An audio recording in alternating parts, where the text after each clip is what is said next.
G'day everyone and welcome to another episode of Automotive Carnage. In today's episode, well, you guys all seem to enjoy it. We're going bush wreck hunting again. So this time is a little bit different because we're going on a bit of a treasure hunt, which should be fun. So come along with us and let's see where the treasure map leads.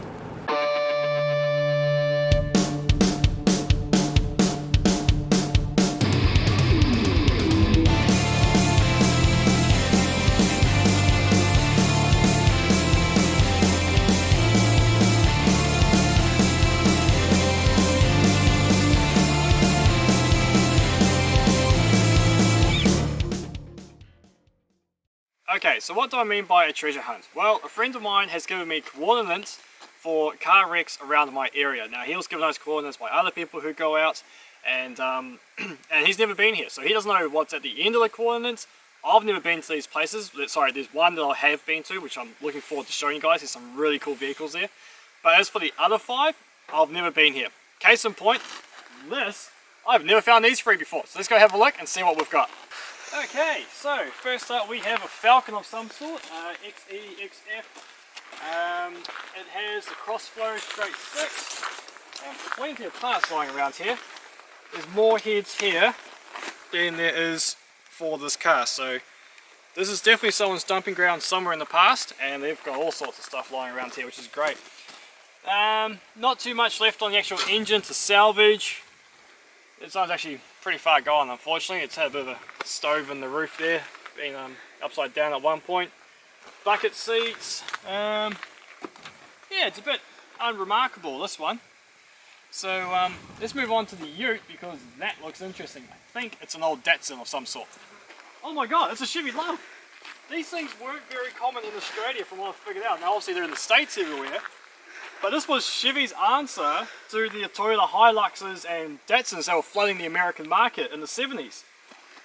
This is amazing to find out here. This is really cool. So, it's originally an Isuzu.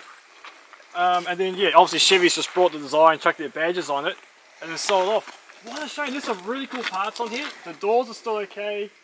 The rear tray is a bit bad. Unfortunately, the cab is a bit too squashed to salvage.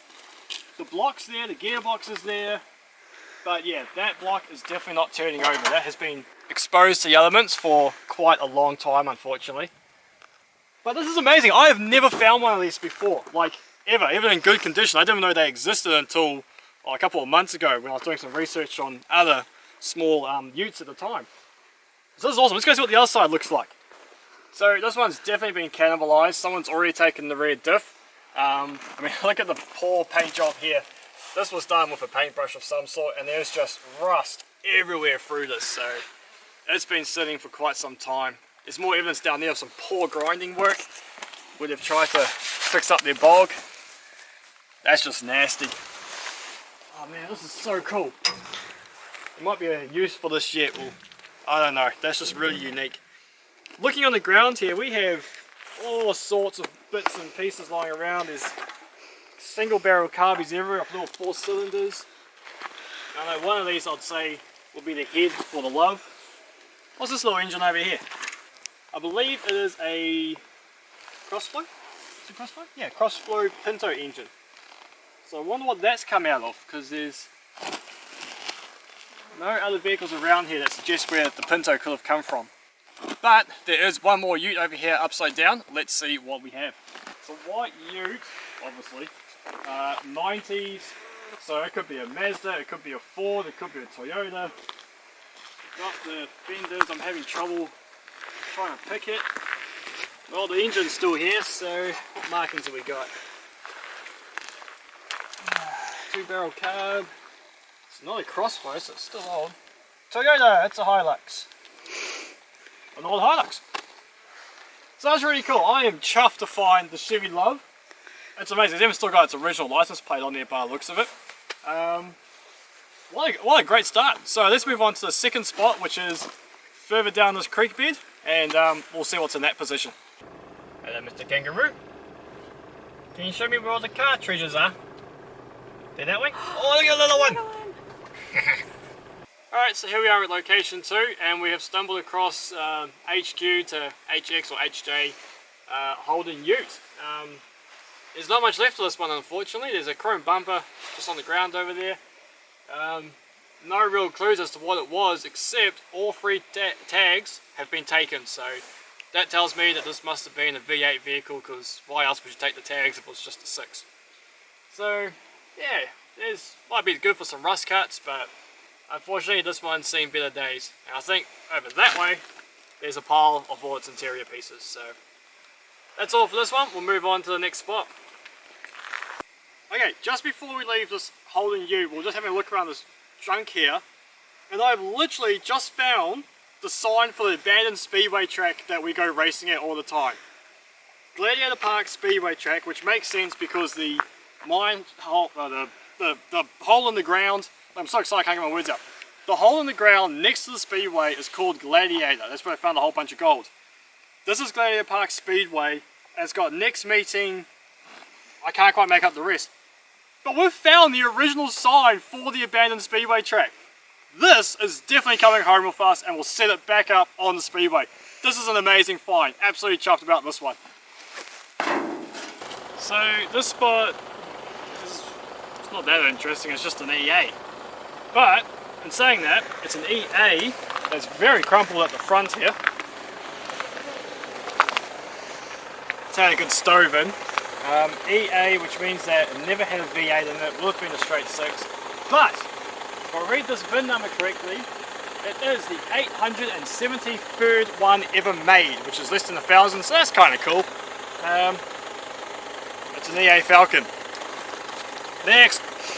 Alright, so moving on to our 5th location. It appears to be just up ahead of us, where it looks like we have a panel van of some sort of Ford description. So let's go have a look.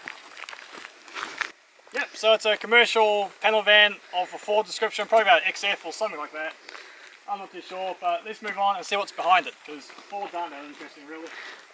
Especially ones that are this rusted out. Hey, it's 4-wheel drive, no it's not. Rear-wheel drive. Mid-engine. Oh, it's a supercar, it's got a mid-engine in it. What is it? It's a Toyota Tarago! With a 12Y engine.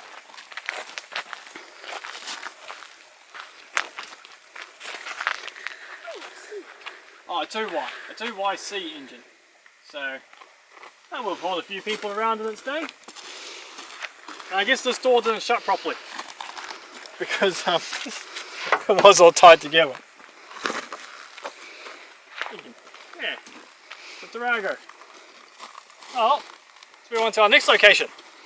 Alright, so we've made it to our 6th locator, and what a disappointment. It's a troopy. I don't have the front, like, it's been pretty well picked over and salvaged, there's not much left of it, and the bush around here is thick. It is so hard to get through here, and also we're driving into the sun, which is not a very good idea. Yeah, it's a real shame. Took all that work to get through the bush to find just a troop carrier, which is not all that interesting. So there is something else on the map just over that direction, so we'll go check out and see what that is. And then we've got one more. This is the location that I have been to before, and it is mint. There are some beautiful cars there. Well, here we go. Perfect timing. Just as the sun is setting, we have got our way through about 4 very dense riverbeds to arrive at a real treasure trove of broken cars. This place is awesome. I've been here once before, and it's really cool. So the stars here, we've got an XWXY Falcon panel van. The engine, transmission's gone, but there's still a lot of rust cuts that can be taken out of this thing. And it's just a wonderful thing. Come look at the front bumper on this. It's a bit of a homemade job. But mate, I'd hate to be any kind of roo that hits this thing. This thing is heavy as. It is fantastic. Door's seen better days. That's all been blasted open by somehow. But just look at the rear quarter panel there. It's in really good shape. Couple of bullet holes. Awesome little, what's that, eagle, hawk motif on there. But a lot of the useful stuff is already gone. Right, let's move on to some of these other ones here. So over here we've got ourselves a Valiant station wagon. Again, most of the driveline has been taken out of this. A lot of the interior has also gone missing. But that door there, mate, you could use that in your restoration. You need a new handle in there. Oh no, that rail there is a bit dented unfortunately.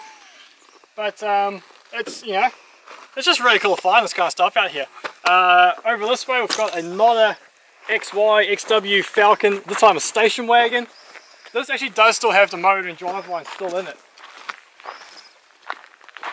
Again, another massive, not so quite as heavy duty bull bar. Had a bit of mesh on there as well, stop any kind of roo parts getting into the actual motor. Of which it's still got the, is there a crossbar on these things? No, it's not. The 250 straight 6 in there. Still got the manual transmission and still has the diff in the back.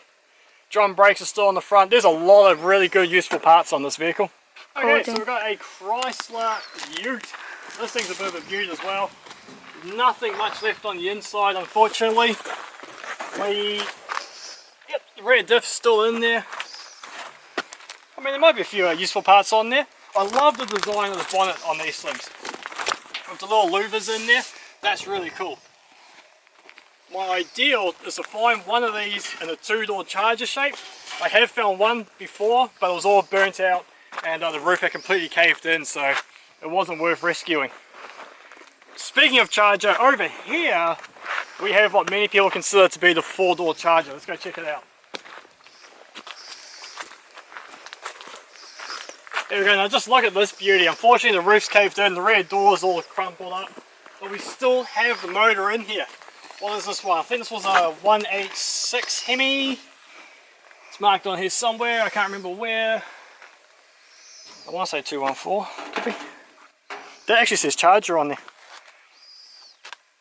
That's really cool. This grill's actually come off a Charger. You can just see the outline of the sign there. That is awesome. And that is a different colour actually to the rest of the body. That might just end up hanging on my wall one day. We'll see. So we've still got one bucket seat left in there. It's seen better days though, like many of this. I think this was a 4-speed manual. I'm not sure what's with the cinder blocks on the other side. That's interesting. Oh, the floor's completely gone in here. So you're not getting that kind of rust cut out over here. But look, this thing is just a beauty overall. Still got the front hubs on there. Still got the bonnet over here on the ground. But I'm just tripping over that grille. I never noticed that before. It's an actual Charger grille. That's really awesome. So that's where I'm going to leave it. As I said, the sun's setting now. I need to get home before it gets dark. And what an absolute awesome day. We had some highs, Charger, had some lows, that blooming troopy in the middle of nowhere. That wasn't very fun to get to. And what an awesome time. So next time we go on a little treasure hunt, I'll be sure to bring you along. And who knows what we will find. We'll catch you on the next one.